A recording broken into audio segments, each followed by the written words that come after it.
So I just have one question for our allies across, our colleagues across the aisle. Why? Why don't you want children to have cleaner air to breathe? Why don't you understand what this means to their health? I reject that premise because this administration would rather mine in the Congo, where they use child slave labor, zero environmental standards, and zero labor standards to get to these EV vehicles. Mr. Speaker, I rise today to highlight the less dangerous rhetoric that has led to 2 assassination attempts on President Trump in 2 months. First and foremost, I'd like to thank all the law enforcement officers who fearlessly prevented a second utter catastrophe from taking place this past Sunday. I'm also incredibly thankful for God's continued hand of protection over President Trump. But I'm deeply disturbed that within a 64-day span, President Trump has seen an assassin's attempt to take his life not once, but twice. After the first horrifying attempt in Butler, Pennsylvania, many Americans asked for politicians and media pundits alike to turn down the temperature of their political rhetoric. Yet, given the continued targeting of President Trump's life, it's evident that many on the left haven't stopped spewing hateful speech and malicious lies. For years, we've heard rhetoric from the radical left that goes well beyond a mere policy disagreement and crosses into dangerous territory. Think about all the times liberal figures have erroneously labeled Trump as Hitler, or the biggest threat to democracy, and a dictator who must be stopped. Now we're seeing the tragic results of that false rhetoric. President Trump has faced not 1, but 2 assassination attempts. This isn't a partisan issue. This is about the safety of our leaders, the stability of our republic, and the rule of law. Yet disturbingly, we've seen numerous Democrats in the left-wing media blame these attempts on President Trump himself. This level of victim blaming isn't just ghoulish, it's a sinister attempt to normalize the senseless violence and to absolve themselves of any wrongdoing. There are still many unknowns about both of these attacks, and while I certainly have concerns and questions about the obvious security failures that have taken place, I can't silently sit by as the left, including many of my Democrat colleagues, take no accountability for their incendiary rhetoric and shameless lies that undoubtedly have played a part in inspiring the assassination attempts on President Trump. And since the liberal media won't hold them accountable, I will. Here are examples of the less violence inciting dangerous rhetoric. Quoting Vice President Kamala Harris, Trump is a threat to our democracy and fundamental freedoms. Again, she says it's on us to recognize the threat Trump poses. Governor Tim Walz said, are Republicans a threat to democracy? Yes. Are they going to put people's lives in danger? Yes. Former Speaker Nancy Pelosi said, Trump is a threat to our democracy, the kind that we have not seen. Rep. Jasmine Crockett said, MAGA in general, they are threats to us domestically. Rep. Dan Goldman has said, he is destructive to our democracy, and he has to be eliminated. Rep. Steve Cohen said Trump is an enemy of the United States. Rep. Debbie Wasserman Schultz said Trump is an existential threat to our democracy. Rep. Adam Schiff said Trump is the gravest threat to our democracy. Rep. Gregory Meeks said Trump cannot be president again. He is an existential threat to democracy. Rep. Abigail Spanberger said Trump is a threat to our democracy. The threats to our democratic republic are real. Rep. Mike Levin said, Donald Trump is a threat to our nation, our freedom, and our democracy. Rep. Eric Sorensen said, he is the greatest threat to law and order we have in our country today. Rep. Jake Auchincloss said, what unifies us as a party is knowing that Donald Trump is an existential threat to democracy. Yesterday, just 2 days after the second assassination attempt, White House Press Secretary KJP said, President Biden has been clear-eyed about the threat that the former president represents to our democracy. Seriously? She couldn't stop herself and had to join in. And let's not forget President Biden, who said, it's time to put Trump in a bullseye. President Biden has also said, and I mean this from the bottom of my heart, Trump is a threat to this nation. As well, Trump is a genuine threat to this nation. He's literally a threat to everything America stands for. Mr. Speaker, these are just a few examples. For the last 9 years, the left has erroneously labeled Trump as a racist, a fascist, and an existential threat to our democracy. They've encouraged protests, approved of violent rhetoric, and in some cases refused to condemn violent actions. They've made it acceptable to view someone with opposing political beliefs not as a fellow American, but as an enemy to be destroyed.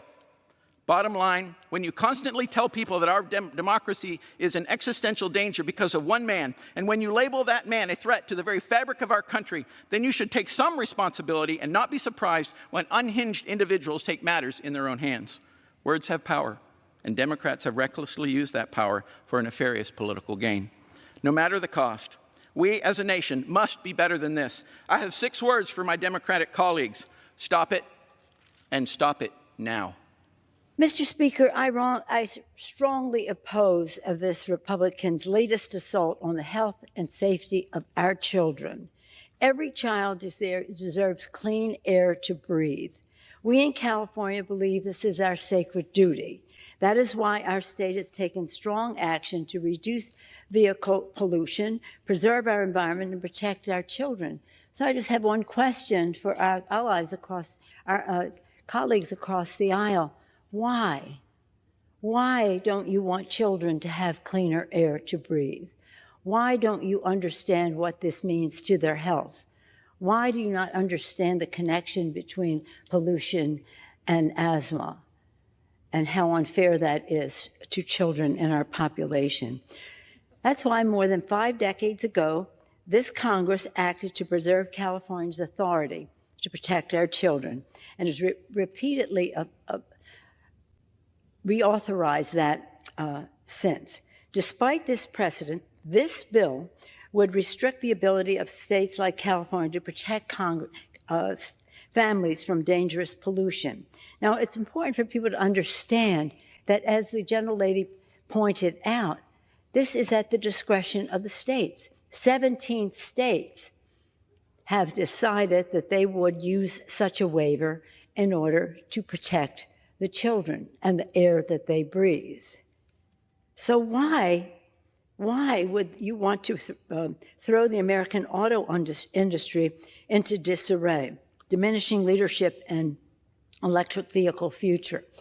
You know, Mr. Speaker, as the gentlelady referenced, it's an economic decision that our industry makes. We have in this body, in the Democratic majority, come to the aid of the auto industry, not corporations, but the industry and the workers. And we want our auto industry to be preeminent in the world.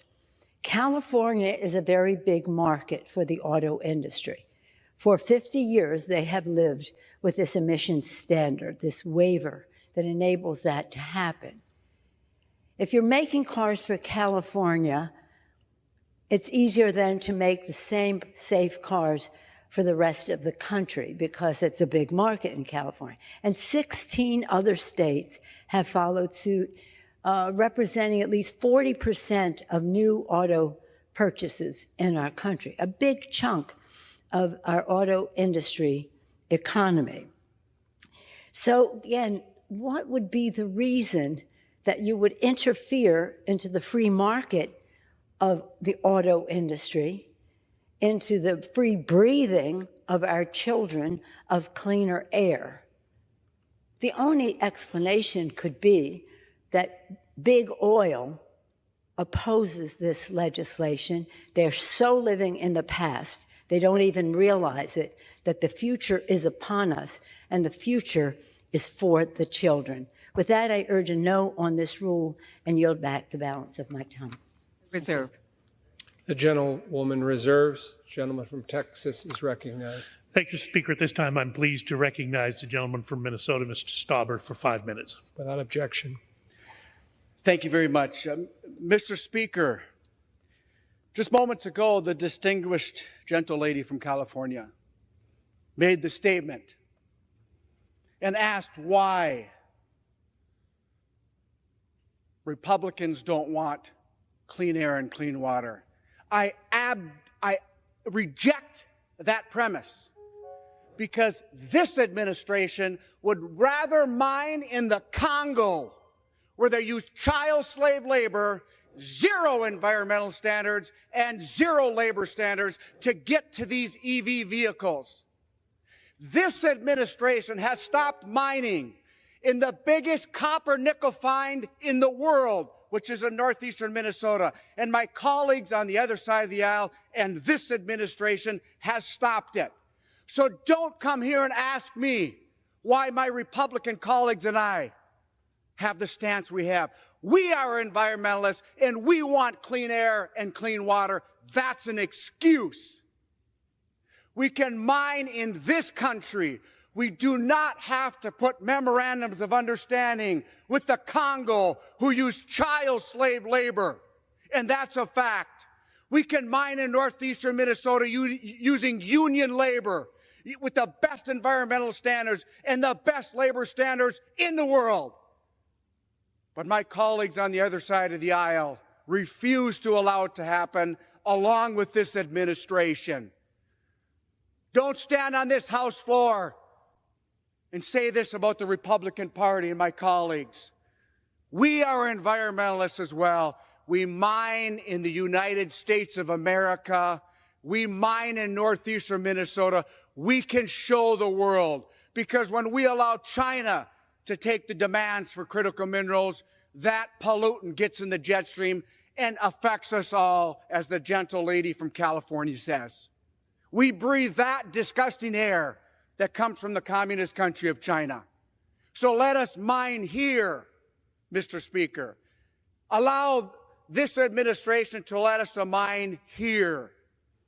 Mr. Speaker, I rise today in strong support of this rule so we can consider H.R. 1435, the Preserving Choice in Vehicle Purchases Act. This week, we read about horrific cross-country road trip President Biden's Secretary of Energy faced as she tried to travel the country in her electric vehicle. At every stop, Secretary Granholm struggled to charge her government-paid EV. She had to send staffers in gas-powered vehicles ahead of her to stand in line at the EV charging station, going so far as to block families from charging their own vehicles on hot summer days. Her gas-powered vehicle from her staff had to go sit in front of a charging station, waiting for her to come so she could charge her vehicle to make a statement and let that family suffer, waiting for the charging station to be opened. Now just imagine if Secretary Granholm tried driving across northern Minnesota in the middle of winter, 20 below, 37 below, 50 below. By the way, that cold in Minnesota, we still go to work and we still mine and we still weld in the coldest of temperatures. Can you imagine her trying to do that? I'm not even sure her EV would even start. My constituents do not have the luxury of having government-paid staffers to advance their road trips and access EV charging stations ahead of time. My constituents cannot afford to pay an extra $17,000 on average for electric vehicle, especially as Bidenomics destroys the pocketbooks of my constituents who have had to pay an average of $10,000 more a year. If Americans want to drive EVs, they can, but they shouldn't be forced to. It should be their choice. Today, nearly 95% of Americans drive an internal combustion engine vehicle powered by gasoline or some form of ethanol or biofuels. If liberal elitists from California want to drive electric vehicles, so be it. But my constituents, Mr. Chair, should not be forced to do the same. I believe in choice, not mandates by the federal government. And I urge my colleagues to join me supporting this rule and supporting H.R. 1435, because it is time that Congress steps up and protects our constituents from ridiculous mandates that affect our way of life. There you have it, folks. Feel free to share your thoughts on this matter. The video starts from the comment section. I'll see you there. Do have a lovely day.